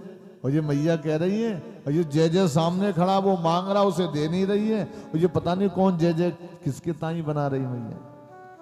मैया ये तो बता, चल यहाँ मत आना, नहा धो करके आओ, पहले बाबा पूजा कर रहे हैं भगवान की, वहां पूजा करो पहले जाओ। अब बाबा बता देंगे ये किस लिए बनाए जा रहे हैं। तो गोविंद पहुंचे तो नंद बाबा आसन पर बैठे, सालिग्राम भगवान को सोने की कटोरी में दूध, दही, घी, शहद और उसी में माखन मिश्री और थोड़े से सालिग्राम पड़े उसी में। नंद बाबा आंख बंद करके सालिग्राम का ध्यान कर रहे हैं, भगवान ऐसी कृपा बनाए रखना, सब चकाचक चल रहा तेरी कृपा से। गोविंद बगल में बैठ गए, कटोरी में देखा ये काला काला क्या रखा है, हमें लगता ये तो बहुत मीठा होगा। इसमें शहद भी पड़ी है, माखन मिश्री भी पड़ी, दूध पड़ा, घी पड़ा, सब पड़ा, तो जरा इसका टेस्ट लेते हैं ये कितना मीठा होगा। और सालिग्राम भगवान उठाए और मुंह में रखा, और मुंह में रखा तब तक नंद बाबा ने कहा ओ लल्ला तू आ गया, हाँ भले बैठ बेटा बैठ। अब गोविंद नहीं बोल पा रहे, सीधा आंख बंद करके बैठ गए। आंख बंद करके सुखासन में भगवान बैठ गए। नंद बाबा बड़े प्रसन्न हो गए, हमारी तरह हमारो बेटा भी भगत निकले भगवान को। देखो हम पूजा करने के लिए बैठे, ये भी कैसे आंख बंद करके ध्यान कर रहा। अब नंद बाबा ने सोचा जब तक ये अपना ध्यान कर रहा तब तक हम सालिग्राम भगवान का स्नान करा के इनकी पूजा कर देते हैं। और कटोरी में अंगुली डाली तो सालिग्राम कहीं नहीं दिखाई पड़ रहे। नंद बाबा ने कहा कुंवरी लाला शालिग्राम हमारे कहाँ चले गए भगवान, शालिग्राम भगवान का पता नहीं। तो ये आंख बंद के बोल नहीं रहे, मौन। नंद बाबा ने सोचा किसी की पूजा में क्यों बाधा डालें, ये मौन है तो इसको क्यों बुलवाया जाए भाई। जैसे कई लोग हैं भोजन में नहीं बोलते तो भजन में नहीं बोलते, तो ये मौन होके भजन कर रहा। और ये यशोदा जरा देख मेरे शालिग्राम भगवान पता नहीं कहां पधार गए। सुधा बोली आप तो पूजा कर रहे थे, मैं देख के आई थी आसन पर विराजे थे। आसन पे तो विराजे थे लेकिन पता नहीं, अभी तो थे लेकिन अब पता नहीं कहां चले गए महाराज जी। अभी मैं नहीं आ सकती, यशोदा ने कहा करैया चढ़ी है चूल्हे में, मैं व्यंजन बना रही हूं। और वो करैया नीचे उतार के रख, पहले था आओ मेरे शालिग्राम का। यशोदा जी ने करैया उतार के रखी और आए सो गोविंद आंख बंद करके, जो कब से भजन कर वो लगो जी, जो करिए वो भजन कर वो सीख दो। नंद बाबा बोले ऐसे मत बोल, बच्चे हैं, अच्छे संस्कार आ रहे हैं, अगर ये भगत बन रहा तो तू ऐसा क्यों बोल रही। तो आपने इससे नहीं पूछा कि शालिग्राम कहाँ है। अब तो भगवान सुन रहे हैं कि मैया भी आ गई, अब तो गड़बड़ है, हमसे पूछेगी तो हम बोलेंगे कैसे, चूंकि बीच जीभ में हमने धर रखे हैं, बोल सकते नहीं, अब करें तो क्या करें। यशोदा ने कहा ओ लल्ला ये बताओ शालिग्राम बाबा के कहाँ गए, अभी तो यहीं थे, तू बड़ा भजनानंदी बन के बैठा है, बता पहले कहाँ है भगवान शालिग्राम। तो मौन, आंख नहीं खोल रहे ना बोल रहे हैं। मैया बोली आराम से बता दे, समझ ले हम तेरी भक्ति भक्ति अभी किनारे रखते, बता पहले बाबा के शालिग्राम कहाँ गए। भगवान हल्का सा बोलना चाहे तो शालिग्राम थोड़ी खिसक गए एक तरफ, तो एक तरफ का गाल बड़ा बड़ा लग रहा है और एक तरफ का छोटा छोटा। तो मैया समझ गई कि इसने मुंह में पधार लिए, एक लपड़ दिया गोविंद के गाल में तो शालिग्राम बाहर निकल पड़े। ले बाबा बोले चटोरे शर्म नहीं आ रही, तू शालिग्राम को भी अपने मुंह में धर लियो तूने। तुरंत यमुना के पानी में धोया, गंगा के पानी में स्नान कराया, तुलसी दल चढ़ाई, हाथ जोड़े बाबा ने, ओ प्रभु शालिग्राम भगवान क्षमा करियो, ये नटखट है, बड़ा विचित्र है। भगवान ने पूछा और मैया ये तो बता दे ये 56 प्रकार की ये व्यंजन किस लिए बना रही। लाला ये मत पूछ, ये हमारे कुल की, अपने कुल की परंपरा सी है। ए बैठो, क्या नाम है इनका, बैठो। आरो बैठो, बैठ जाओ, बैठ जाओ, बैठो जल्दी। इनको आगे पीछे करो मैं। बोले भक्तवत्सल भगवान की जय हो। इंद्र की पूजा करते हैं, इंद्र की क्यों? अरे लाला तुमको पता नहीं, इंद्र देवताओं के राजा हैं और भगवान विष्णु ने इंद्र को 4 विभाग दिए हैं, 4 विभाग का मालिक बना दिया इंद्र को। और मैया तो को पता है? हाँ हमें पता है ना, हम कथाएं सुनते हैं। तो 4 विभाग भगवान विष्णु ने इंद्र को दे दिए और 6 विभाग ब्रह्मा को दे दिए। ये 10 विभाग ये देवता देखते हैं और बाकी के विभाग भगवान देखते हैं। अरे तो ब्रह्मा जी के पास भगवान पूछते हैं, ब्रह्मा के पास कौन से विभाग दे दिए? कौन से विभाग दिए ब्रह्मा जी के पास, जानते हो? हान लाभ जीवन मरण, यश अपयश विधि हाथ, ये 6 हैं, ये ब्रह्मा के पास। और इंद्र के पास सबसे पहले जलवृष्टि, पानी बरसेगा तो इंद्र के द्वारा ही बरसेगा, इंद्र की कृपा से पानी बरसेगा। ना कोई सरकार बरसाएगी, ना कोई विज्ञान बरसाएगा, ना कोई ज्ञानी बरसाएगा, ना कोई ध्यानी बरसाएगा। पानी कौन बरसाएगा? देवराज इंद्र। इंद्र के अधीन है जलवृष्टि। दूसरा विभाग कौन सा है? अनावृष्टि, बिल्कुल ना बरसे, ये भी इंद्र के अधीन है। तीसरा है बहुत बरसे, जिसमें विनाश हो जाए, सब नष्ट हो जाए, बाढ़ आ जाए, सब बह जाए। और चौथा देव प्रकोप, ओलावृष्टि होना, उल्टी सीधी हवा चलना, ये सब इंद्र के अधीन। और इंद्र देवताओं के राजा हैं। और भैया ठीक है, अब मैं ये थोड़ी मना करता हूं इंद्र की करना करो, लेकिन आज सपने में मुझे सवेरे सवेरे एक देवता पता नहीं मुझे धमकी दे रहा था। धमकी देवता दे रहा था। हाँ, क्या नाम था? अरे मैंने पूछा उससे, वो उस देवता से, भैया तेरा क्या नाम है बताओ, क्यों धमका रहे हो मुझे? क्या कह रहा था? अब यशोदा तो कपने लग गई, लल्ला को धमकी देवता दे रहे हैं। क्या कह रहे थे लल्ला? वो कह रहे थे ऊपर वाले देवताओं की बहुत पूजा करते हो, नीचे वाले भूखे मर रहे हैं। नीचे वालों का भी तो ध्यान करो। गैया मेरे ऊपर चढ़े, चारा मेरा चढ़े, पेट मेरे यहां भरे सबका, तुम्हारा व्यापार हमसे चले। और सबसे पहले ऊपर वाले देवता, नीचे वाले को तो कराओ भोजन, कई सालों से भूखा हूं मैं। तो मैंने पूछा मैया क्या नाम है महाराज तुम्हारा? उन्होंने कहा मेरा नाम गिरिराज जी महाराज। गिरिराज। कन्हैया अगर मेरा ध्यान नहीं करोगे तो समझ लेना ठीक नहीं होगा। तो यशोदा बोली लल्ला तूने क्या कहा? मैंने कहा अब मेरी आंख खुल गई, मैं क्या कहूं? बोले हम गिरिराज जी बोल रहे हैं। भैया ने कहा बाबा को लो, ओ बाबा इधर आओ, जल्दी पूजा पूरी करो, लाला को देवताओं ने धमका दिया। नंद बाबा ने सुना मेरी लल्ला को सपने में देवताओं ने धमका दिया। तो उन्होंने लल्ला क्या कहा? कौन थे देवता? गिरिराज जी थे। बाबा सपना है, क्यों डर रहे हो? नंद बाबा भी कपर है, क्यों डर रहे हो? अरे सपना जरूरी थोड़ी कि सत्य होगा, सपना झूठा भी हो सकता है। रोज सपने देखते हैं, सपना झूठा भी हो सकता है। सपने वो हो ये भिखारी नृप, रंग के नाक पति हो। कई लोग सपने में मरे, हमारी गर्दन गई गई, और वो देखे तो चारपाई में पड़ गए, न गर्दन कहीं गई न तुम कहीं गए, फिर उठ के बैठ गए। जो सपने सिर काटे कोई, बिन जागे दुख दूर ना होई। बाबा एक काम करो, घबराओ मत, पहले सभी वृंदावन वालों को इकट्ठा करो, और यदि सपना सत्य है तो गिरिराज जी के पास चलो। गिरिराज दूर थोड़ी है। अगर गिरिराज स्वीकारोक्ति कर देंगे कि नहीं हमने सत्य कहा है, तो गिरिराज की पूजा करेंगे, और अगर गिरिराज ना बोले तो इंद्र की पूजा करेंगे। सबने कहा लाला बात तो ठीक। सभी को बुलाया, बताया भैया हमारे लल्ला को सपने में गिरिराज जी ने ऐसा ऐसा धमकाया है, सब लोग कन्हैया से बड़ा प्रेम करते हैं। सब लोग चले गए।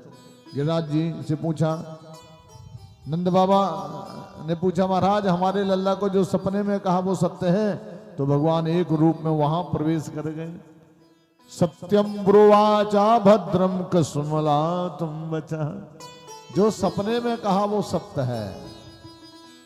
नंद बाबा बोले लो पहाड़ पत्थर बोल रहा है, ये तो बोल रहा है। महाराज तो अब क्या होगा? आवाज आई हमारी पूजा करो, हमें भोग लगाओ। नंद बाबा बोले लगाएंगे महाराज, लेकिन ये हमने हमारे पूर्वजों की परंपरा रही है, हम कैसे तोड़ देंगे? कन्हैया ने कहा बाबा रुक जाओ, इनसे एक चीज और पूछ लो। देखो वही बोलने वाला है, वही बुलवाने वाला, वही बोलने वाला। नंद ने कहा और जो लोग थे, बाबा भैया क्या पूछना, इनसे पूछो जरा, देवराज इंद्र की पूजा बंद कर देंगे तो वो नाराज नहीं होगा हमारे ऊपर? और जब नाराज होगा तो उसके गुस्सा से, उसके वज्र से, उसके प्रकोप से कौन बचाएगा? नंद बाबा ने कहा महाराज जब देवराज इंद्र नाराज होंगे तो कौन बचाएगा? मां चिंता तरो भगवान, चिंता मत करो, मेरी शरण में आ जाना, मैं तुम्हारी रक्षा करूंगा। भगवान बोले अब ठीक है बाबा, फाइनल हो गया। अगर इंद्र नाराज होगा तो ये बचाएंगे, इनकी गारंटी है। और जो इंद्र की पूजा के लिए बना था वो गिरिराज जी की पूजा के लिए आ गया सब। भगवान एक रूप में प्रवेश कर गए। सब लोगों ने यमुना के पानी में घड़ा भर भर के लिए, 21 किलोमीटर का गिरिराज पर्वत है, उसको खूब पानी से डाला, मानसी गंगा से स्नान कराया, और जो 56 प्रकार का व्यंजन भोग बना था वो खूब आराम से एक रूप में भगवान सब पाते चले जा रहे हैं। जो भी पूड़ियाँ कचौड़ी पकौड़ी जो भी रखा जाए सब पा रहे हैं। सबने कहा आज पहली बार देवता भोग लगा रहा है कि जो हम चढ़ा रहे हैं वो सब पाते चले जा रहे हैं। भगवान ने कहा देखो बाबा कितने भूखे हैं देवता, सब लोग परिक्रमा कर रहे हैं। और यहाँ पर हमारे सुल्लेरे जी हमारे सामने गाय के गोबर के गोवर्धन पधारे हैं, तो हमारे भाई गोपाल जी पूजा करावें और इसके बाद भक्ति भाव से भोग लगावें। सीताराम जी 7 कोस की परिक्रमा है। और मेरे गोवर्धन महाराज महाराज तोरी 7 कोस के पैकर, गोवर्धन महाराज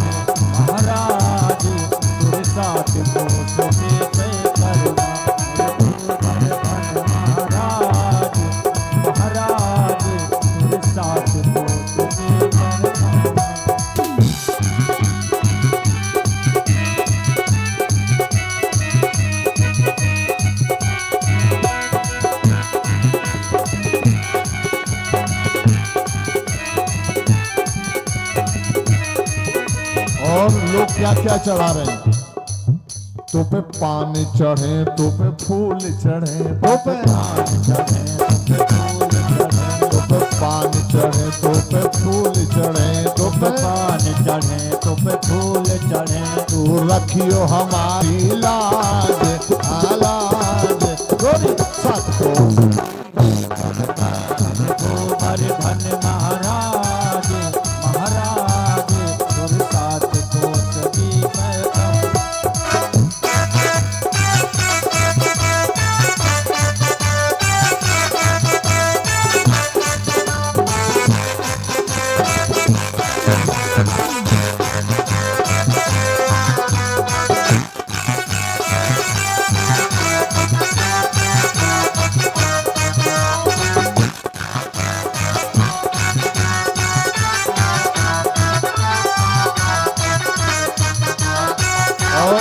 और लोग क्या क्या चढ़ा रहे हैं।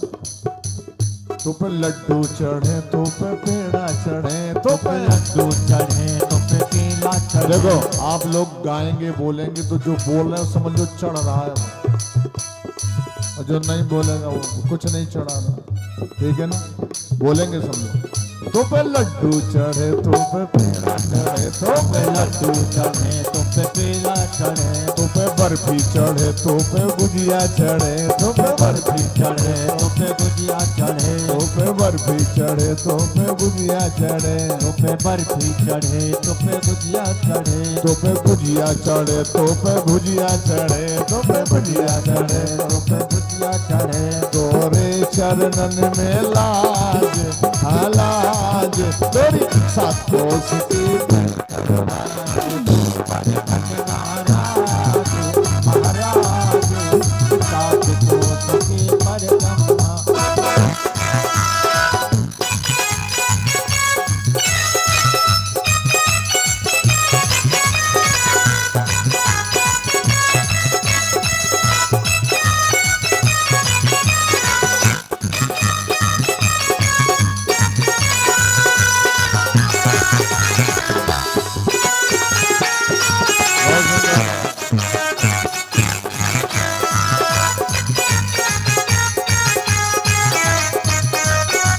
और क्या क्या चल रहा है।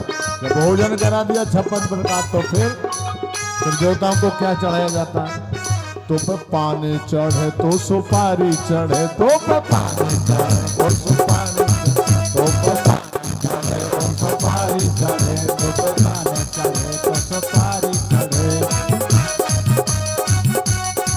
तो पे धूप चढ़े, तो पे दीप चढ़े, तो पे धूप चढ़े, तो पे दीप चढ़े। हम सबकी रखियो लाज, हम सबकी रखियो लाज तोरी सातों की महाराज महाराज तुर सात कोस की पैदम। हाँ भाई सब